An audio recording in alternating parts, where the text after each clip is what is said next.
दोस्तों आप सब लोग का स्वागत है आपके विजन करियर एकेडमी में। तो आज का हमारा प्रैक्टिस सेट नंबर आपको पता ही होगा कि चौथा होने वाला देख रहे हैं जैसा क्या। और ये उत्तर प्रदेश पुलिस भर्ती कांस्टेबल जो 2026 में पेपर होने वाले हैं उसके लिए रामबाण साबित होने जा रहा है। और ये प्रकाशित किया गया RWA के द्वारा भाई अंकित सर के द्वारा।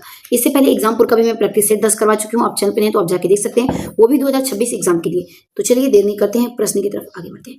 देखिए इसमें पहला ही प्रश्न दिया है कि हिंदी शब्दकोश में छ का क्रम किस वर्ण के बाद आता है। तो छ का क्रम क के बाद आता है। अगला, इनमें से किस भाषा की मुख्य बोली विष्णुपुरिया है। तो विष्णुपुरिया किसकी है? असमी की है। अगला है कि एक हाथ से ताली नहीं बजती, मुहावरे का अर्थ क्या है? यानी कि झगड़े में दोनों पक्ष दोषी होते हैं, बस एक पक्ष दोषी नहीं होता है। अगला क्वेश्चन है कि निम्न में से कौन सा शब्द तद्भव नहीं है। ध्यान रखिएगा, इसमें से कार्य तद्भव नहीं है। बाकी सभी कसौटी, कांट, कहानी, ये सभी तद्भव का एग्जाम्पल है। अगला है कि किस शब्द में उपसर्ग नहीं है। ध्यान रखिएगा, विरासत में उपसर्ग नहीं है। अगला है कि निम्नलिखित में से कौन सा शब्द खर का पर्यायवाची शब्द है। तो खर का पर्यायवाची शब्द गधा हो जाएगा। अगला, इनमें से कौन सा शब्द समास का विपरीतार्थक है। तो समास का व्यास हो जाएगा। अगला, इनमें से कौन सा शब्द मूल का अनेकार्थी शब्द है। तो मूल का अनेकार्थी शब्द जड़ हो जाएगा। अगला है कि अप्रमेय किस वाक्यांश का उपयुक्त शब्द है। तो अप्रमेय है जो प्रमाण से सिद्ध न हो सके। अगला क्वेश्चन है कि कमल मोती पानी में उत्पन्न होने वाले ये किस शब्द के अनेकार्थी हैं। तो ये सभी जलज के पर्यायवाची हैं। अगला है शिक्षक संज्ञा का कौन सा प्रकार है। तो शिक्षक संज्ञा का जातिवाचक संज्ञा है। अगला है कि राम किताब पढ़ता है, इस वाक्य में वाच्य का कौन सा प्रकार है। तो राम किताब पढ़ता है, ये हमारा कृतवाच्य का प्रकार हो जाएगा। आइए अगले प्रश्न की तरफ बढ़ते हैं। देखिए अगला क्वेश्चन है कि अरे गुलाबो झाड़ू ठीक से लगा में कारक कौन सा है। ध्यान रखिएगा, इसमें संबोधन कारक का यहाँ पे प्रयोग किया गया जैसा कि आप देख रहे हैं। अगला है इनमें से विषम बोधक अव्यय का उदाहरण कौन सा है। तो ध्यान रखिएगा, करेक्ट आंसर भी हो जाएगा धन्य धन्य। अगला, इनमें से कौन सा शब्द से एक वचन में प्रयोग होता है। तो एक वचन में हमेशा सहायता प्रयोग होता है। अगला कि घास फूस में कौन सा समास है। तो घास फूस में द्वंद्व समास है। अगला कि विरोधाभास अलंकार निम्नलिखित में से किस अलंकार की श्रेणी में आता है। तो ये अर्धालंकार की श्रेणी में आता है। अगला क्वेश्चन है कि राम सेब खाता है, इस वाक्य में क्रिया का कौन सा प्रकार है। तो इसमें सकर्मक क्रिया है। अगला निम्नलिखित में से सर्वनाम कौन सा है। तो इसमें से सर्वनाम का उदाहरण भी हो जाएगा कौन है। अगला क्वेश्चन देखिए क्या दिया, इनमें से कौन भारतेंदु युग के रचनाकार नहीं है।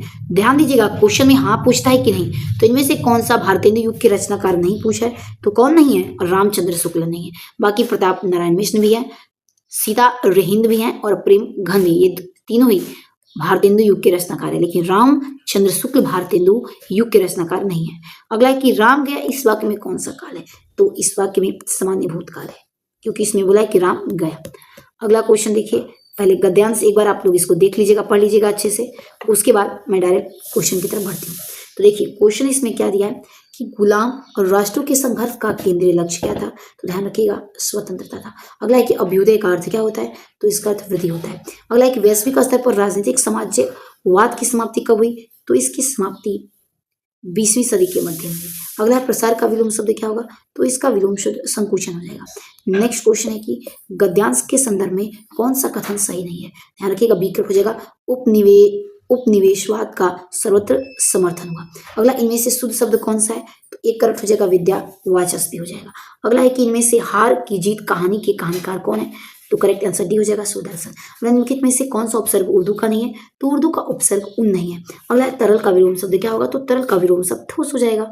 आइए अगले प्रश्न की तरफ बढ़ते हैं। अगला क्वेश्चन है कि हिंदी साहित्य का आदिकाल के लेखक कौन है। तो हिंदी साहित्य में आदिकाल के लेखक किसे माना गया है। तो ध्यान रखिएगा, हजारी प्रसाद द्विवेदी जी को। अगला है कि आप मियाजी मांगते द्वारा खड़े दरवेश, इस लोकोक्ति का सही अर्थ क्या होगा। तो इसका अर्थ है किसी निर्धन के घर भिखारियों का भीड़ होना, यानी कि पहले से ही गरीब है और वहां पे खुद भिखारी आकर भीड़ लगाए हैं। अगला है कि अवधि शिला का उस पर था गुरुभार, तिल तिल काट रही थी धृग जलधार में कौन सा छंद होगा। ध्यान रखिएगा, इसमें साफ साफ ये पूछा गया है कि इस वाक्य में कौन से छंद का प्रयोग हुआ है। तो ध्यान रखिएगा, इसमें ध्यान रखिएगा बरैव छंद का प्रयोग किया गया। अगला क्वेश्चन है कि वात्सल्य रस का सम्राट किस कवि को कहा जाता है। तो वात्सल्य रस का सम्राट कहते हैं सूरदास को। अगला है उपविराम का चिन्ह कौन सा होगा। तो ध्यान रखिएगा, उपविराम का चिन्ह ऑप्शन नंबर 1 करेक्ट है। अगला, इनमें से कौन सा शब्द आकाश का पर्यायवाची है। तो आकाश का पर्यायवाची व्योम हो जाएगा। नेक्स्ट क्वेश्चन की तरफ बढ़ते हैं। अगला क्वेश्चन है, इनमें से पार्थिव शब्द के लिए उपयुक्त वाक्य क्या है। तो ध्यान रखिएगा, जिसका संबंध पृथ्वी से हो। अगला है, उस भारतीय राज्य के मुख्यमंत्री और एक मुख्य आयोग के अध्यक्ष कौन है। ध्यान रखिएगा, एक भारतीय राज्य के मुख्यमंत्री और एक प्रमुख आयोग के अध्यक्ष कौन थे। तो ध्यान रखिएगा, करेक्ट आंसर भी हो जाएगा बिंदेश्वरी प्रसाद मंडल। अगला है कि लोकसभा में निर्वाचन सदस्यों की कुल संख्या कितनी होती है? तो बी करेक्ट हो जाएगा 543 होती है। अगला है कि माउंटबेटन के द्वारा घोषित भारत और पाकिस्तान के लिए सीमा आयोग के अध्यक्ष कौन थे? तो उसमें अध्यक्ष सीरियल रेडक्लिफ थे। नेक्स्ट क्वेश्चन है कि इनमें से किस गुप्त शासक ने हुडो को पराजित किया? तो कौन सा ऐसा गुप्त शासक था जिसने हुडो को पराजित कर दिया? तो था वो स्कंदगुप्त। देखिए अगला क्वेश्चन आगे क्या दिया। अगला क्वेश्चन है कि निम्नलिखित में से कौन सा नियम मॉन्टेग्यू चेम्सफोर्ड पर आधारित है? तो ये सीक्रेट हो जाएगा भारत सरकार अधिनियम 1919। अगला गोविंद वल्लभ पंत सागर जलाशय कहाँ स्थित है? तो ये ध्यान रखिएगा स्थित है उत्तर प्रदेश में। अगला जनगणना 2011 के अनुसार भारत का सकल प्रजननता दर कितनी है? भारत का सकल प्रजननता दर 2.4% है। अगला क्वेश्चन है कि उत्तर प्रदेश में वर्षा मुख्यतः किस कारण होती है? तो ध्यान रखिएगा बंगाल की खाड़ी शाखा के कारण। अगला आरबीआई की स्थापना किस आयोग की सिफारिश पर की गई थी? तो हिंटन यंग आयोग के सिफारिश पर। अगला उत्तर प्रदेश में मुख्यमंत्री कन्या सुमंगला योजना के तहत कुल कितनी धनराशि प्रदान की गई है? तो 25,000 रुपए। आइए नेक्स्ट क्वेश्चन देखते हैं। अगला है कि योजना आयोग को प्रतिस्थापित करते हुए नीति आयोग का गठन कब किया गया? तो राइट आंसर इसमें ध्यान रखिएगा बी करेक्ट हो जाएगा 1 जनवरी 2015 को। अगला उत्तर प्रदेश का कौन सा शहर चर्म रोग के लिए प्रसिद्ध है? तो कानपुर। अगला वस्तु एवं सेवा कर यानी जीएसटी कब लागू किया गया? तो 1 जुलाई 2017 में। अगला मनुष्यों में गुणसूत्रों की संख्या कितनी होती है? तो 46 और 23 जोड़े होते हैं। 23 मतलब 46। ठीक है। अगला क्वेश्चन देखिए, प्रकाश की गति अधिकतम किसमें होती है? ध्यान रखिएगा ठोस में होती है। ध्यान रखिएगा प्रकाश की गति अधिकतम किसमें? प्रकाश पूछा, ध्यान रखिएगा। तो सी होगा निर्वात में हो जाएगी या कि जल्दी से जाएगा। ठीक है, ठोस में ही निर्वात में होगी। अगला गोविंद साहब मेला उत्तर प्रदेश के किस जिले में लगता है? तो गोविंद मेला यूपी के अम्बेडकर नगर में लगाया जाता है। अगला हॉकी के जादूगर मेजर ध्यानचंद का जन्म यूपी के किस जिले में हुआ था? तो ध्यान रखिएगा यूपी के प्रयागराज जिले से यानी कि इलाहाबाद जिले से संबंध रखते हैं। अगला जीयूआई का पूरी रूप क्या होता है? इसका पूरी रूप होता है ग्राफिकल यूजर इंटरफेस हो जाएगा। आइए अगले प्रश्न की तरफ बढ़ते हैं। अगला क्वेश्चन, किसी वेबसाइट या नेटवर्क पर भारी मात्रा में इंटरनेट ट्रैफिक भेजकर उसे क्रैश करने या असली उपयोगकर्ता के लिए अनुपलब्ध कर देने वाले हमले को क्या कहा जाता है? तो उसे हम डीडॉस कहते हैं, डीडॉस। अगला है कि वैश्विक स्तर पर मानवाधिकारों को बढ़ावा देने के लिए संयुक्त राष्ट्र मानवाधिकार परिषद की स्थापना संयुक्त राष्ट्र महासभा के द्वारा किस वर्ष की गई थी? तो ध्यान रखिएगा 2006 में की गई थी। अगला क्वेश्चन है कि भारत में आतंकवाद विरोधी और अपहरण रोधी अभियानों को अंजाम देने वाले विशेष बल राष्ट्रीय सुरक्षा गार्ड को आमतौर पर क्या कहा जाता है? तो ध्यान रखिएगा इसे कहते हैं ब्लैक कैट्स। अगला, दुनिया के सबसे लोकप्रिय वीडियो शेयरिंग प्लेटफॉर्म यूट्यूब को किस वर्ष लॉन्च किया गया था? ध्यान रखिएगा 2005 में। अगला क्वेश्चन देख लेते हैं। अगला क्वेश्चन है कि प्रसिद्ध छत्रपति शिवाजी महाराज वस्तु संग्रहालय भारत के किस शहर में स्थित है? तो ये स्थित है मुंबई में। अगला, यूरोपीय देश यूनाइटेड किंगडम की आधिकारिक मुद्रा क्या है? तो इसकी जो आधिकारिक मुद्रा है वो पूछा जा रहा है, तो पाउंड स्टर्लिंग है। नेक्स्ट क्वेश्चन है कि दक्षिणी अमेरिकी महाद्वीप के सबसे बड़े देश ब्राजील की राजधानी क्या है? तो ब्राजील की राजधानी सी करेक्ट हो जाएगा ब्रासीलिया होगी। ओके, बी नहीं होगा, ध्यान दीजिएगा, सी हो जाएगा ब्रासीलिया। अगला क्वेश्चन है कि पर्यावरण संरक्षण और जलवायु परिवर्तन के खिलाफ जागरूकता फैलाने के लिए विश्व स्तर पर पृथ्वी दिवस की तिथि कब मनाते हैं? तो पृथ्वी दिवस 22 अप्रैल को मनाते हैं। अगला, भारत की प्रमुख अंतरिक्ष एजेंसी इसरो का पूरी रूप क्या है? तो इसका पूरी रूप इंडियन स्पेस रिसर्च ऑर्गेनाइजेशन हो जाएगा। अगला क्वेश्चन है कि अंतर्राष्ट्रीय स्तर पर देशों के बीच व्यापार के नियमों को निर्धारित करने वाले विश्व व्यापार संगठन का मुख्यालय कहाँ है? तो इसका मुख्यालय जिनेवा स्विट्जरलैंड में है। अगला, नोबेल पुरस्कार से सम्मानित होने वाले पहले भारतीय और एशियाई व्यक्ति कौन है?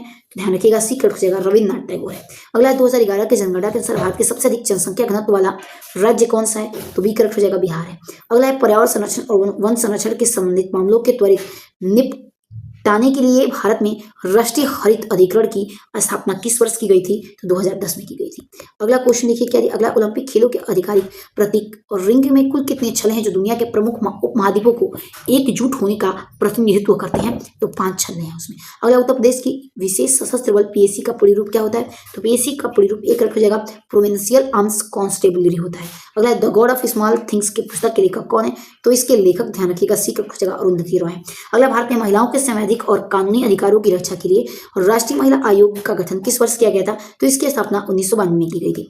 अगला, कि गृह मंत्रालय MHA के द्वारा भारत की पहली राष्ट्रीय आतंकवाद रोधी नीति रणनीति का नाम क्या रखा गया? तो इस रणनीति का नाम ध्यान रखिएगा प्रहार रखा गया। अगला, कि भारत थल सेना और अमेरिकी थल सेना के बीच 16वां संयुक्त विशेष बल अभ्यास व्रज प्रहार वो फरवरी 2026 में कहाँ शुरू हुआ? तो ब्रज प्रहार ये फरवरी में हुआ है 2026 में। और कहाँ पर हुआ पूछ रहा है? तो ये किया गया बकलोह में, यानी कि हिमाचल प्रदेश के बकलोह में। अगला क्वेश्चन देख लेते हैं आगे क्या दिया है। चलिए, अगला क्वेश्चन है कि विश्व खुशहाल रिपोर्ट 2026 में भारत का कौन सा स्थान रहा, तो भारत का इसमें ध्यान रखिएगा हमारा 116वां स्थान है। तो चलिए दोस्तों, मिलते हैं अगले वीडियो में। वीडियो पसंद आए तो प्लीज अधिक से अधिक लाइक एंड सब्सक्राइब जरूर करिएगा। तब तक के लिए आप अपना ध्यान रखिएगा, तो इसे लाइक एंड सब्सक्राइब भर भर के करिएगा ताकि हमारा मनोबल बढ़ा रहे। तब तक के लिए जय हिंद, जय भारत दोस्तों।